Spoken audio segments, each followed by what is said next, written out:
Hey, my name's Amber. I've been serving around here for about 12 years, and anytime that I get to share with you guys, whether it's doing highlights or up here on a Sunday morning sharing my heart, it is absolutely my most favorite thing that I get to do. So I am super excited that I get to share with you guys this morning. Now we're going to start by seeing how many of you can relate to something that goes on in my household quite frequently. See, my husband, he is always Googling things, okay? Like, I don't know if secretively he wants to be on Jeopardy, though I wish he would have done that when Alex Trebek was still alive, but he's always Googling. Like, we can be watching Coco Melon, and the baby on there has a hula hoop, and he's playing with it, and the next thing I know, Drew has picked up his phone, and he is Googling who invented the hula hoop, which I promise you he knows is Richard Kerr because he's already Googled that. But that question will inevitably lead him down a path of Googling random questions. So that will lead to how many hula hoops were made in the United States last year, to what's the best-selling car in the United States, to, in the United States history, who's the shortest sitting president. Like, it just goes on a tangent. He is always Googling, okay? But that was no surprise that this past few months, I have been struggling with a question that I really wanted the answer to. And so I didn't have to look far except for to Google to get the answer. So I wanted to know, when people get home and they enter into their house, they're done with their day, they're done working, they're done with school, they're finished with their day, what's the first thing they do when they get home? So I promise these are by no means peer-reviewed articles or a peer-reviewed study, but Google University told me that the number one thing people do when they get home is they start to remove clothes. They kick off their shoes, they take off their suit jacket, they change into comfortable pajamas, or ladies, if you're like me, the first thing to go is the bra. Who can relate? Yes, okay. I'm so glad that you find that funny, because I too find it just a little bit comical that the first thing we do when we get home is we start to unload. We get to our safe haven and we remove all of the things that are weighing us down, pinching us in, squeezing our feet, constricting our airway. We remove it. And apparently we all do this. Now, this led me down a thought rabbit hole of why is it that we can intuitively lay down all of our things that are constricting us, that are uncomfortable, that are weighing us down here in this natural world, in the seen world, but we just don't know how to lay down our unseen burdens to Jesus. Like, we're totally fine going in and kicking off every sock and throwing down our purse when no one's watching, but we just cling to those things that are stressing us out. We cling to those unseen burdens. We're not sure how to let them go. Now, aside from the fact that we're a bunch of control freaks, why is it that we just hold on to those things that are weighing us down and that are absolutely not able to see them, but we can feel them weighing us down, pinching us in, squeezing and constricting our airway? We just can't lay them over. Now, I'll be the first one to admit, and I'm embarrassed about this, that I cling to my burdens. Like, I hold on to my stress. In fact, pile it on me. Give me that tough project at work or make me stay late. I'm the first one to sign up. I'm like the stress heroin addict. The more that I have, the more that I need. And we all do that. Like, stress and striving, it makes me feel strong, even though I'm oh so weak. Being able to produce, I feel worthy when I do produce something. But when the production's done and I'm sitting back in those quiet moments, I'm reminded that it's only God who makes me feel worthy. Burdens are like badges of honor in a war that nobody wants to fight. But we still do it every single day. This is why I love the scriptures that we're going to be looking at today. We're going to be in Matthew 11, and it's just a reminder of what our burdens are, but ultimately what our burdens are meant to be. We're in Matthew 11, verse 28, and it says, "Then Jesus said, 'Come to me, all of you who are weary and carry heavy burdens, and I will give you rest. Take my yoke upon you, let me teach you, because I am humble and gentle at heart, and you will find rest for your souls. For my yoke is easy to bear, and the burden I give you is light. So, translation. We are all carrying burdens we were never meant to carry. We're just not strong enough. We are too weak. But God will carry those, and He can carry those for you if you will surrender those burdens over to Him. See, this Bible verse is like one of those coffee mug verses where it reads good, but we practice it bad. Mostly because we really don't understand here what it is that God is ultimately providing us. See, every one of our burdens, even the beautiful burdens, even the ones you've strived hard for and you've earned, even the burdens that look good in places like this, we are meant to lay down and lay over every one of our burdens to Jesus. And He takes those burdens from us, but for us, because that's how gracious He is. But notice it says that we lay down our burdens to Him. We lay down our heaviness, and in return, we get something back from Him.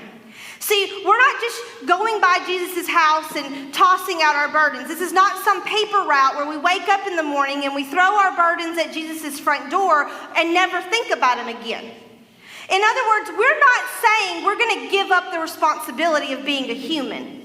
Like, if your job is your burden, this is not saying that you wake up one morning and you say, hey, Jesus, I'm not going in today. I'm going to stay in bed. You go deal with those kids or that difficult client or that needy patient.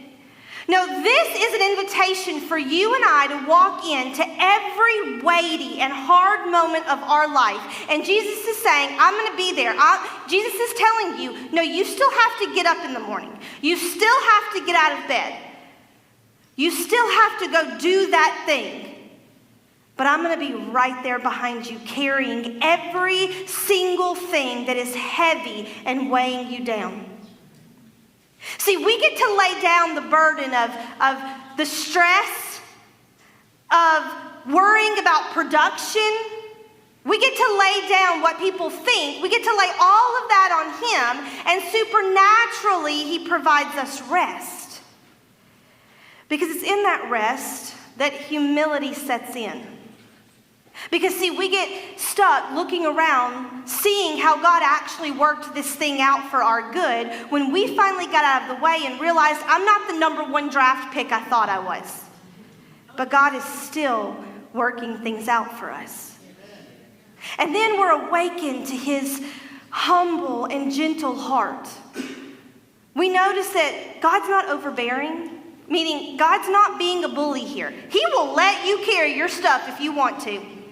He will let you carry every stress and hindrance, even though He knows that it's going to hurt you and it's going to stop you from moving forward. He'll let you carry it. But when we surrender those burdens over to Him, and here's the catch, when we surrender, there's an exchange. There's this transfer. He takes our burdens. He's our burden bearer. But in return, now with our arms outstretched and empty, we take on a different kind of burden. We take on something He calls His yoke. Notice, take my yoke upon you, let me teach you, because I am humble and gentle at heart, and you will find rest for your souls. For my yoke is easy to bear, and the burden I give you is light. Many of you know a little over 4 years ago, I lost my first child before she drew her first breath.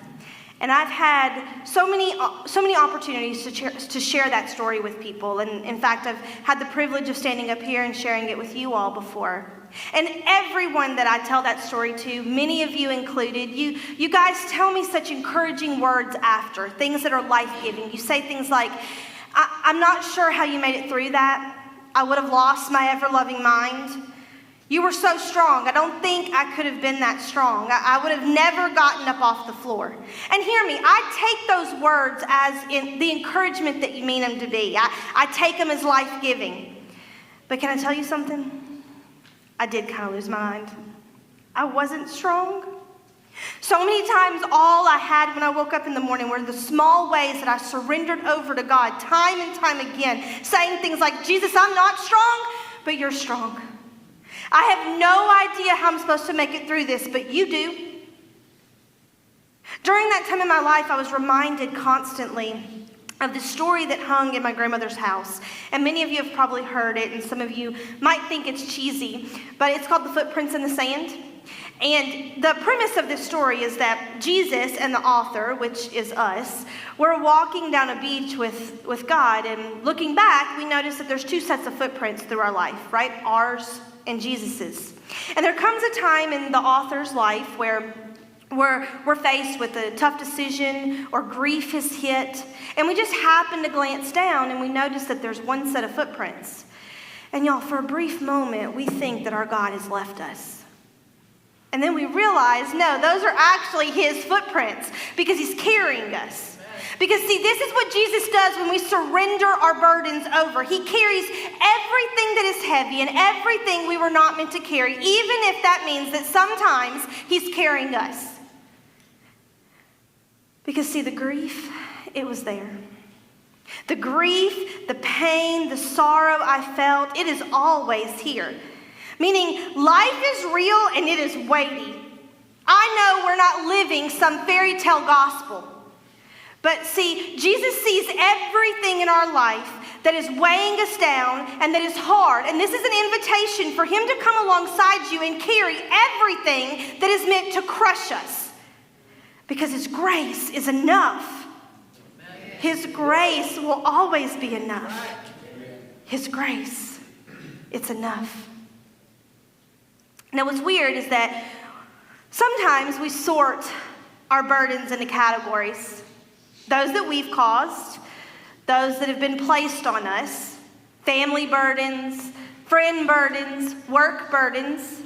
And we start to decide which burdens we're going to box up and lay before God and which ones we feel an obligation to take on ourselves and try to solve.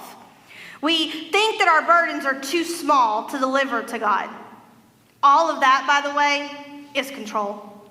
And do you know what we're supposed to do with control? We repent of it.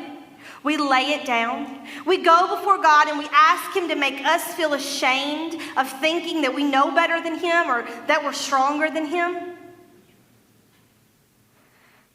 We intuitively know in life which burdens the world would say are big enough for us to take to him. But we cling to those burdens that we think are too small. So we know that we should go before God with big things like the death of a friend or a miscarriage or cancer or job loss.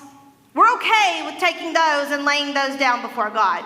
But something small that we would think is small, like being financially tight this month, or that fight you had with your spouse, or that conflict you have at work, or even trying to get a job promotion. We cling to those and we make excuses that those are things that are just too small and we don't want to bother God with it. How dumb is that? How dumb is that?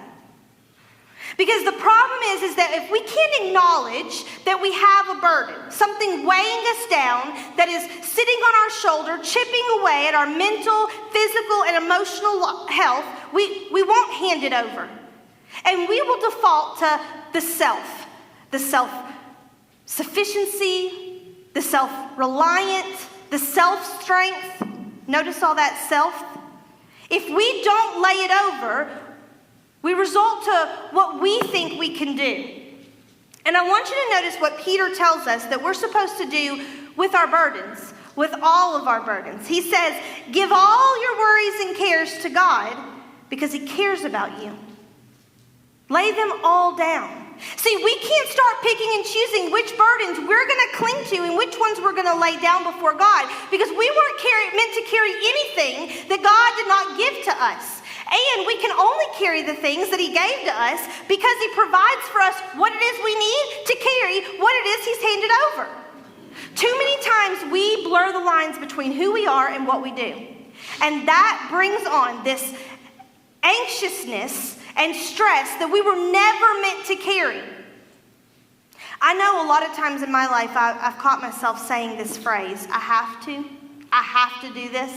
I have to do this because I'm the CEO. I have to do this because I'm the manager. I have to do this because I'm the mommy. I have to do this because I'm dependable. I have to. And that leads me to start saying things like, well, it's my profession. I have to do this. Or it was my choice to go back to school, so it's my own fault. Let me tell it like this. Many of you know that I'm a teacher, and I wear many hats, and the memes are real. We carry many bags as teachers, but I know many of you out there, you also do the same thing, right? So when I pull into my driveway and my day's done, before I get to go in and remove my bra, I have to unload the car, right? So I get out of the front seat, and the first thing that I pick up is my backpack, and I put that on my back, and it's often heavy. It's my professional life. It's got my computer and any papers I may need to grade, and also my own schoolwork, so it goes on my back. And then I go to the back door, and I get out my child and put him on my hip and grab his diaper bag, and that goes on my shoulder. And because I probably forgot to take something out for dinner this morning, I stopped at the store and grabbed something, so I've got a few shopping bags on my arm. And I chose today of all days to let the day be that I clean out my car. So I've got that extra garbage bag on my arm. I've checked the mail. I've got my keys on my wrist, hopefully my phone in my back pocket, and we've all got our Stanley cups. And by the time I get out of the car and I turn around, there's my husband ready to help me get into the house. He's being kind. He wants to take something from me to help make my walk, the 100 yards, the 100 feet, just a little bit easier. And y'all, I get frustrated at him that he wants to take something from me. I get mad that he is wanting me to hand something over. I finally have it all balanced. I finally have it in control. And now he's asking me to hand something over. I feel like if I hand one thing over, it's all going to come crashing down. But can I tell you something? I like that look. We like to look busy. We like to look important. But honestly, friend, God takes one look at that hot mess and he says, drop it all. Lay it all down. I want all your burdens. That child that seems so far away, I got it. The child that hasn't been born yet, throw it up there too. That argument, that conflict you're having at work or with your spouse, there's still room on my shoulders. The bills in the mailbox that you have no idea how you're going to pay this month, I got it. The garbage you've allowed to pile up, yep, I got that too. I want it all. Lay down all your burdens. Give it all over to me. And in return, I'm going to give you rest and peace and remind you what I do for my children. Lay it all down. But make no mistake, he's not doing this because you did anything. He's not impressed with how much stuff we pile on us. He doesn't care how many bags you put on your back. No, he does this because he loves you and he calls you son and daughter. He doesn't want you heavy and weighed down. He wants you light and nimble so he can use you. That's right. He is yelling, lay it all down at my feet. Now, if you're like me, you're sitting there and you're asking, how? How do I do this? This is the big question, right? How do I lay this down? Is there some metaphorical box that I can throw all of my imaginary and invisible burdens into and lay them down at the bottom of one of these stained glass windows?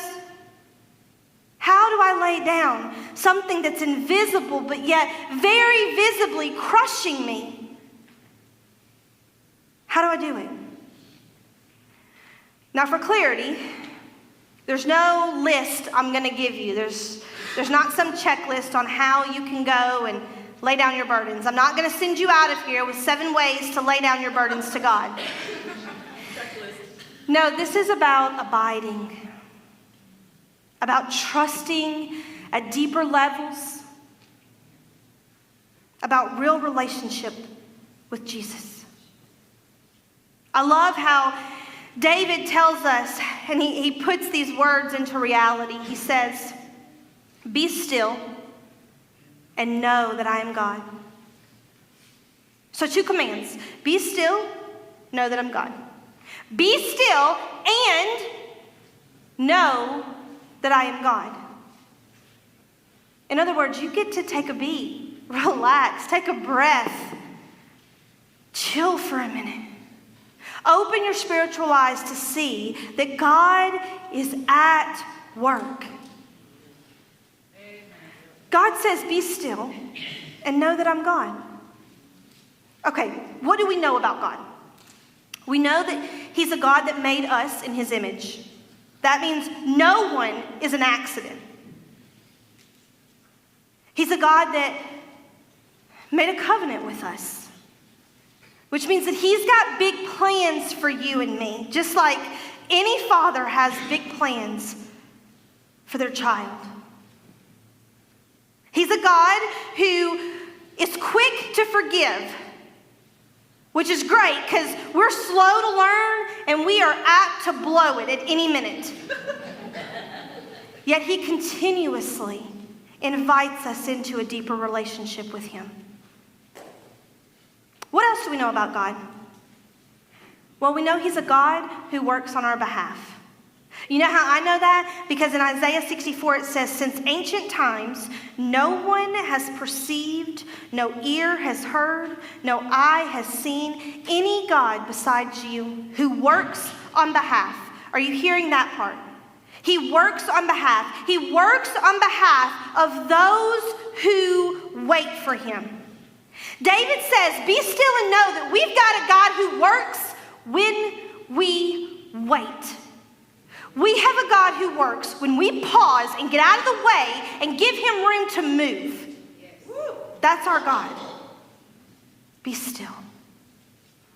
This is about abiding, about real relationships, about going deeper with God and trusting him at deeper levels. Trusting him in ways that we will take our most profound burdens to him. Take my yoke. I want to go back to the text, and I want to show you one last thing, and we don't have a lot of time. Luckily, John's not here to wrap me up, but we don't have a lot of time, so I want to get to this last part, okay? It says, take my yoke upon you, let me teach you, because I am humble and gentle at heart, and you will find rest for your souls. For my yoke is easy to bear, and the burden I give you is light. Okay, so I want to review just a little bit. We're to give him all of our burdens. We're to take him everything. Small, big, good things, bad things. We're to take all of our burdens and lay them down at his feet. And then he's going to give us rest and hope and a renewal for our future. And next, he asks us, if we do that, he tells us that he will give us his yoke. Meaning, we're going to replace one yoke for another. We're going to lay down one burden that we were never meant to carry, and it's going to be replaced with the yoke we were made to carry. So what is Jesus' yoke? We've said that word a lot. Well, we've said this several times, but it's not a word we use a lot in our English language, right? What is yoke? It's simply a piece of equipment that goes around an ox's neck that helps him carry. And do you know what an ox is often called? Here's another Google factoid for you. An ox is often called the beast of burden because it's an animal that helps us carry heavy things. And that's what Jesus is, right? He's our burden bearer. But what is it ultimately that his yoke is? Like, what is he saying to take up his yoke? What is that? It's the yoke of freedom. It's the yoke of freedom. A freedom of walking in the kingdom of our God that only comes because of the unmatchable work that Jesus did on our behalf. The work of paying for our sins on Jesus' back. The eternal weight of our shame on his shoulders. Bearing the burden of our guilt on him, and he takes it all. And because of that, we have the freedom to walk as sons and daughters freely. Empowered by the Holy Spirit, loved by the Father, changed by the work of the Son, and placed in a world filled with helpless, hopeless people. And Jesus says, take my yoke and lead others into that freedom that you have experienced.